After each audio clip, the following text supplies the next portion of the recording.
कागज का निर्माण और उसकी कहानी प्राचीन समय से ही अत्यंत दिलचस्प रही है।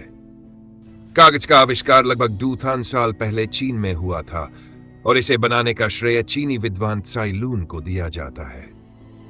त्साई लुन ने पहली बार 5 ईस्वी में कागज बनाने की विधि का आविष्कार किया। उन्होंने पेड़ों की छाल, बांस, पुराने कपड़ों और रेशों को मिलाकर एक नई सामग्री बनाई, जिसे आज हम कागज के रूप में जानते हैं।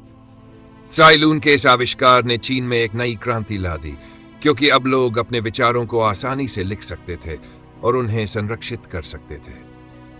प्राचीन समय में लोग लिखने के लिए पपीरस और भोजपत्र जैसे पदार्थों का उपयोग करते थे, जो बहुत महंगे और मुश्किल से उपलब्ध होते थे। मिस्र में पपीरस पौधे से कागज जैसी सामग्री बनाई जाती थी, जिसे पपीरस कहा जाता था, और इसका उपयोग लिखने के लिए किया जाता था।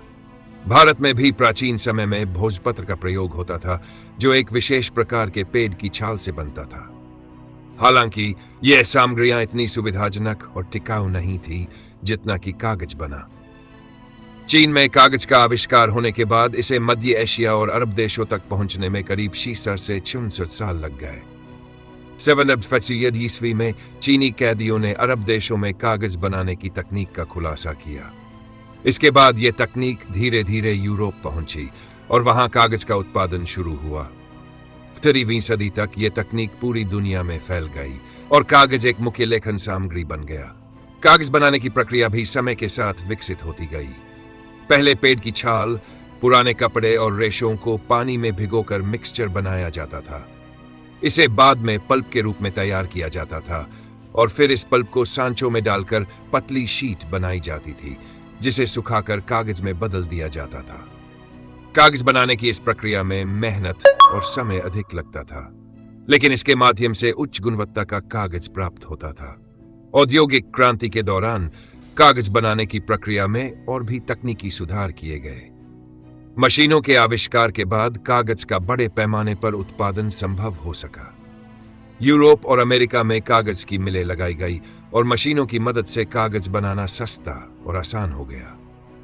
9वीं सदी के दौरान लकड़ी के पल्प का उपयोग शुरू हुआ, जिससे कागज निर्माण में एक नई दिशा मिली और यह आम लोगों के लिए सुलभ बन गया।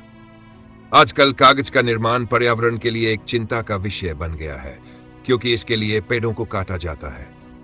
इस कारण से पुनर्चक्रण की प्रक्रिया का महत्व बढ़ गया है।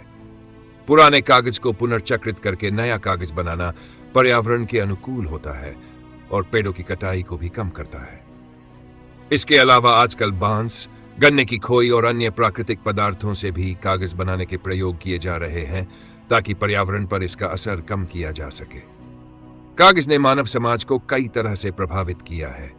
यह शिक्षा, संचार, प्रशासन और कला के क्षेत्र में एक महत्वपूर्ण भूमिका निभाता है। कागज के बिना न तो किताबें होती, न अखबार, न पत्र और न ही आज के युग में इतनी सारी सूचनाएं उपलब्ध हो पाती। कागज ने मनुष्य की सोच और जान को संरक्षित करने में मदद की है और उसे पीढ़ियों तक पहुंचाया है। कुल मिलाकर कागज का आविष्कार और उसका विकास मानव इतिहास का एक महत्वपूर्ण अध्याय है। यह सिर्फ एक साधारण वस्तु नहीं है, बल्कि यह ज्ञान, शिक्षा और संस्कृति के विस्तार का एक माध्यम है, जिसने समाज को एक नई दिशा दी है।